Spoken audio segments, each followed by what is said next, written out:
चाणक्य नीति 15वां अध्याय। 1। वह व्यक्ति जिसका हृदय हर प्राणी मात्र के प्रति करुणा से पिघलता है, उससे जरूरत क्या है किसी ज्ञान की, मुक्ति की, सर के ऊपर जटाजूट रखने की और अपने शरीर पर राख मलने की। 2। आपके सद्गुरु ने जो आपको ज्ञान दिया आप उसके लिए ऋणी हैं। इस दुनिया में कोई खजाना नहीं है जो आपको उस कर्जे से मुक्त कर सके। 3। कांटों से और दुष्ट लोगों से बचने के 2 उपाय है। पैर में जूते पहनो और उन्हें इतना शर्मसार करो कि वो अपना सर उठा ना सके और आपसे दूर रहे। 4। जो अस्वच्छ कपड़े पहनता है, जिसके दांत साफ नहीं, जो बहुत खाता है, जो कठोर शब्द बोलता है और जो सूर्योदय के बाद उठता है, उसका कितना भी बड़ा व्यक्तित्व क्यों न हो, वह लक्ष्मी की कृपा से वंचित रह जाएगा।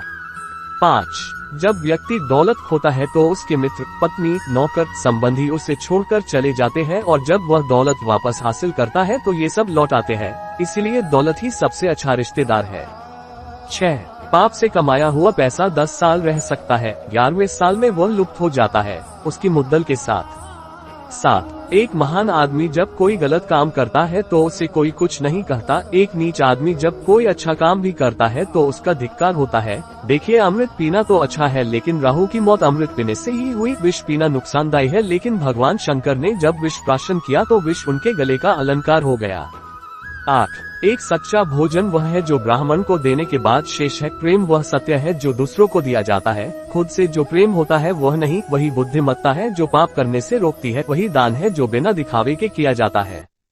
9। यदि आदमी को परख नहीं है तो वह अनमोल रत्नों को तो पैर की धूल में पड़ा हुआ रखता है और घास को सर पर धारण करता है। ऐसा करने से रत्नों का मूल्य कम नहीं होता और घास के तिनकों की महत्ता नहीं बती। जब विवेक बुद्धि वाला आदमी आता है तो हर चीज को उसकी जगह दिखाता है। 10। वह आदमी चंडाल है जो एक दूर से अचानक आए हुए थके मांदे अतिथि को आदर सत्कार दिए बिना रात्रि का भोजन खुद खाता है। 11। एक व्यक्ति को चारों वेद और सभी धर्म शास्त्रों का ज्ञान है लेकिन उसे यदि अपने आत्मा की अनुभूति नहीं हुई तो वह उसी चमचे के समान है जिसने अनेक पकवानों को हिलाया लेकिन किसी का स्वाद नहीं चखा।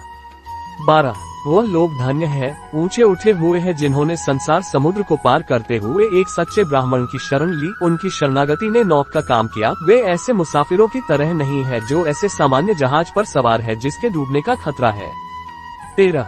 यह मधुमक्खी जो कमल की नाजुक पंखुड़ियों में बैठकर उसके मीठे मधु का पान करती थी, वह अब एक सामान्य कुछ के फूल पर अपना ताव मारती है क्योंकि वह ऐसे देश में आ गई है जहाँ कमल है ही नहीं, उसे कुछ के पराग ही अच्छे लगते हैं।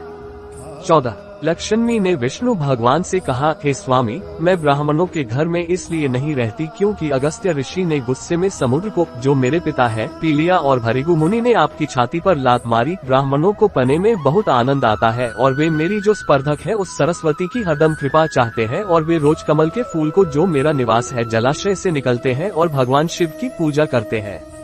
15। दुनिया में बांधने के ऐसे अनेक तरीके हैं जिससे व्यक्ति को प्रभाव में लाया जा सकता है और नियंत्रित किया जा सकता है। सबसे मजबूत बंधन प्रेम का है। इसका उदाहरण वह मधुमक्खी है जो लकड़ी को छेड़ सकती है लेकिन फूल की पंखुड़ियों को छेदना पसंद नहीं करती, चाहे उसकी जान चली जाए।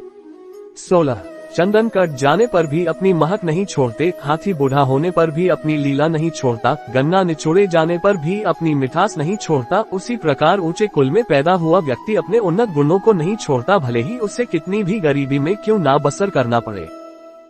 अगर आपको ये वीडियो अच्छी लगी तो वीडियो लाइक और चैनल को सब्सक्राइब करके हमें सपोर्ट करें और बेल नोटिफिकेशन ऑन कर लीजिएगा ताकि आप आने वाली वीडियो मिस ना कर पाओ। Thank you for watching.